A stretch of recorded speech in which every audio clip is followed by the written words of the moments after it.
Jauh sebelum Nabi Muhammad lahir, Ka'bah di Mekah adalah tempat ziarah. Kata Ka'bah mungkin berasal dari bahasa Tamil yang berasal sekitar 1700 sebelum Masehi. Di Tamil Nadu, kuil Ka'bah Aliswaran adalah kuil Dewa Siwa, dan Ka'bah Ali mengacu pada Dewa Siwa. Eits, jangan bingung dulu. Video ini akan membahas kajian sejarah dan catatan kuno dari sudut pandang yang berbeda. Video ini tidak bertujuan untuk merendahkan kredibilitas saudara-saudara Muslim, melainkan hanya untuk membuka wawasan. Siapkan gelas kosong kalian, mari kita gali lebih dalam, dan kita tuang pengetahuan baru.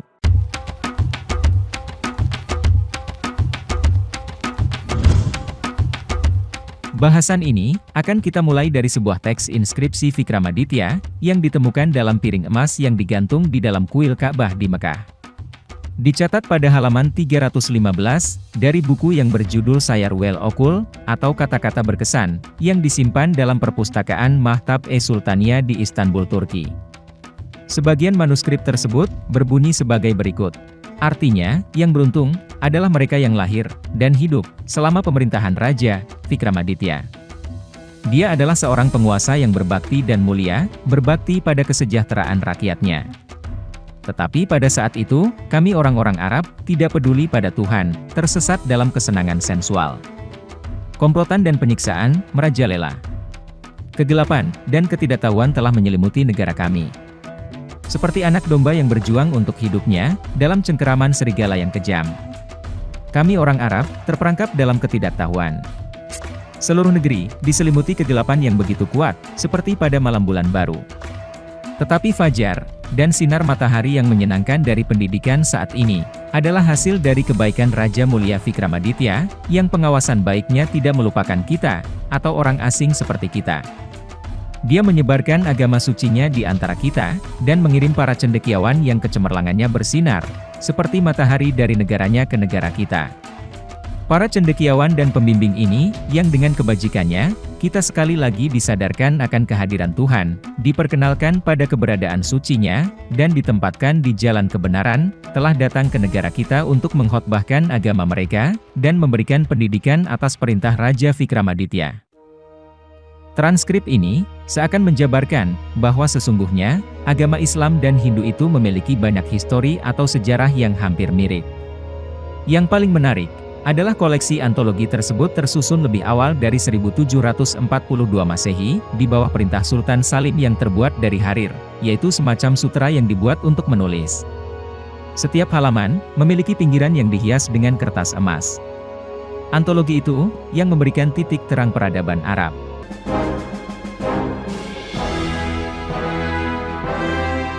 Hal ini menunjukkan bahwa kerajaan yang berpusat di India pada masa lampau juga meliputi Jazirah Arab.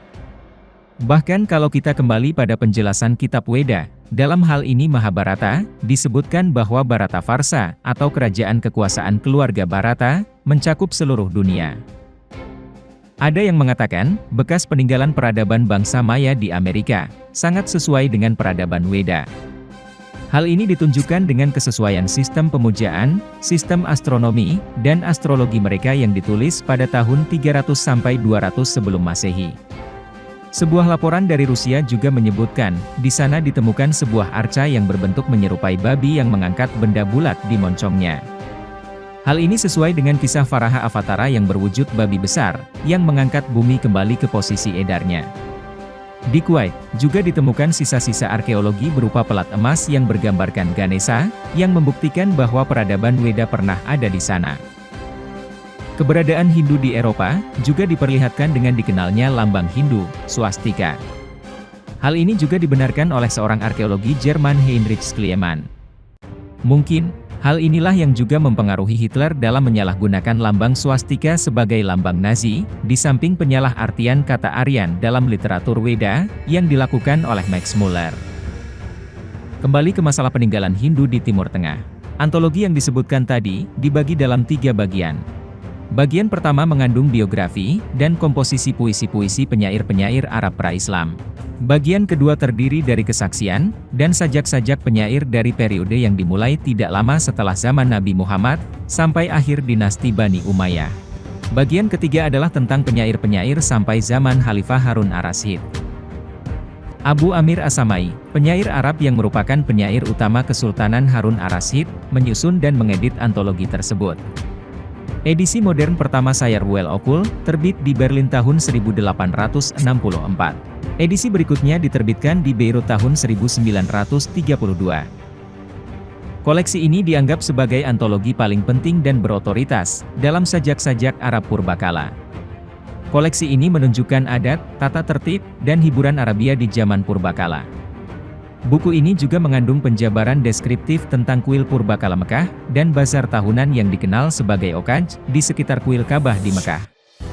Ini berarti, bahwa berkumpul di Mekah setiap tahun untuk naik haji, berasal dari tradisi pra-Islam. Bazar Okaj bukanlah sebuah karnaval tempat anak muda berpesta. Ini merupakan kesempatan kaum elit dan terpelajar untuk membahas aspek-aspek sosial, religius, politis, literatur, dan aspek-aspek budaya Hindu lainnya yang menyebar di Arabia. Sayar Well Okul mengatakan bahwa kesimpulan yang didapatkan dari diskusi-diskusi di sana akan diterima dan sangat dihormati di seluruh Arabia. Ini juga seperti mengikuti tradisi Varanasi dari India. Kuil-kuil utama di Varanasi dan di Mekah adalah kuil-kuil Dewa Siwa. Ciri terpenting dari praktek pemujaan Dewa Siwa adalah adanya lingga, yang biasanya berbentuk batu hitam yang lonjong, dan yoni sebagai alasnya. Batu Hajar Aswad yang disentuh dan dicium saat menunaikan ibadah haji, sangat sesuai dengan bentuk lingga Siwa. Apakah berarti batu itu awalnya adalah sebuah lingga? Batu hitam di Ka'bah dianggap suci dalam Islam. Disebut Hajar Aswad, berasal dari kata Sanskerta Sanghi Ashweta, atau batu non-putih. Siwa, juga disebut Sanghi Ashweta. Jadi, apa yang ada di Ka'bah, bisa sama dengan yang dipuja orang Hindu. Alas makom Ibrahim di pusat Ka'bah, berbentuk segi 8. Dalam agama Hindu, alas Brahma Sang Pencipta, juga berbentuk segi 8. Peziarah Muslim yang mengunjungi Ka'bah, akan berkeliling 7 kali. Orang Hindu juga selalu mengelilinginya, atau pradakshina di sekitar dewa mereka. Ini adalah pertanda bahwa Ka'bah saat itu berfungsi sebagai kuil Shiva pada zaman pra-Islam. Namun, pernyataan yang menunjukkan bahwa dalam Islam menyembah batu adalah tidak benar. Demikian pendapat para ulama. Raja Vikramaditya memang terkenal penyembah Siwa. Di Ujjain, India, ibu kota Vikramaditya, ada kuil Dewa Siwa yang terkenal, yaitu Mahankal, yang diasosiasikan dengan Vikramaditya. Karena menurut manuskrip Vikramaditya, dialah yang menyebarkan agama Hindu. Dengan demikian, apakah bukti ini dapat menyimpulkan bahwa Raja Vikramaditya adalah pendiri kuil Siwa yang sekarang disebut Ka'bah di Mekah? Kenyataan lain, untuk masuk ke wilayah Ka'bah, umat Muslim diwajibkan menggunakan jubah putih yang dililitkan ke seluruh tubuh.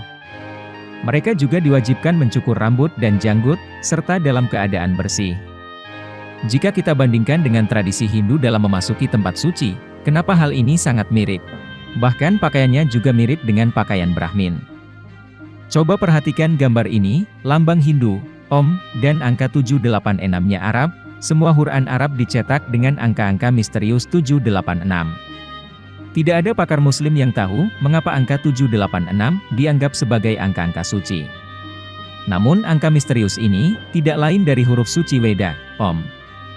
Jika simbol kata Om tersebut diputar 90 derajat, kenapa sangat mirip dengan lafaz Allah?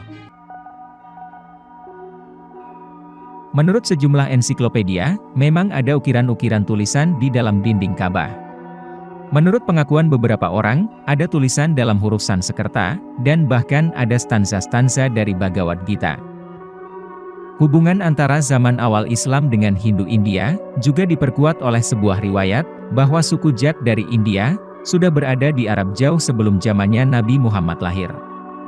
Bahkan ketika Aisyah jatuh sakit, keponakannya memanggil tabib Ayurwedik kedokteran Weda dari suku Jat, untuk menyembuhkannya. Raja India, juga disebut pernah mengirim 1 pot jahe yang direndam cuka kepada Nabi. Ini menunjukkan, bahwa Raja Jat India, menguasai kawasan di dekatnya, sehingga mampu memberikan hadiah yang begitu sepele seperti 1 pot jahe. Paman Muhammad sendiri, Amr bin Hisim atau yang dikenal dengan sebutan Abu Jahal, merupakan pengikut Dewa Siwa yang taat. Ia menolak untuk masuk Islam. Ia adalah seorang penyair terkenal, dan menulis sajak-sajak memuja Dewa Siwa. Salah satunya, bisa ditemukan dalam halaman 235 dalam Sayar Well Okul. Artinya, seorang lelaki yang menghabiskan seluruh hidupnya dalam dosa dan imoralitas, dan membuang hidupnya demi nafsu dan kemarahan. Jika ia bertobat dan ingin kembali kepada moralitas, adakah pengampunan tersedia baginya? Bahkan jika hanya sekali ia dengan tulus memuja Mahadewa Siwa, ia bisa mencapai posisi tertinggi dalam jalan kebenaran. Ya Tuhan, cabut seluruh nyawa saya. Dan sebagai gantinya, berikan saya 1 hari saja untuk tinggal di India sebagai lelaki yang menjadi bebas secara spiritual saat mencapai Tanah Suci. Dengan ziarah ke India, seorang lelaki bisa mencapai kebijakan untuk melakukan tindakan mulia, dan mendapat kehormatan menyentuh guru-guru Hindu yang mulia. Nama keluarga Nabi Muhammad adalah Quraisy atau Quraisy. Di mana, itu adalah bagian dari dinasti India, yaitu Kuru, yang pernah menguasai India. Diketahui bahwa Amr bin Hisim dan keluarganya terlibat dalam pembuatan arca dan pelestarian Ka'bah. Ensiklopedia Islam menjelaskan bahwa kakek Nabi Muhammad dan paman-pamannya mewariskan jabatan sebagai pendeta atau penjaga Ka'bah yang menyimpan 360 arca dewa-dewi. Nabi Muhammad kemudian menghancurkan semua arca tersebut, kecuali arca yang paling utama, yaitu batu hitam Hajar Aswad, Siwa Linggam, atau Lingga Siwa. Melihat bukti-bukti tadi, mungkinkah Ka'bah pada awalnya adalah sebuah kuil Siwa atau Hindu? Tenang, ini hanyalah sebuah klaim. Kebenaran sesungguhnya hanya milik Tuhan.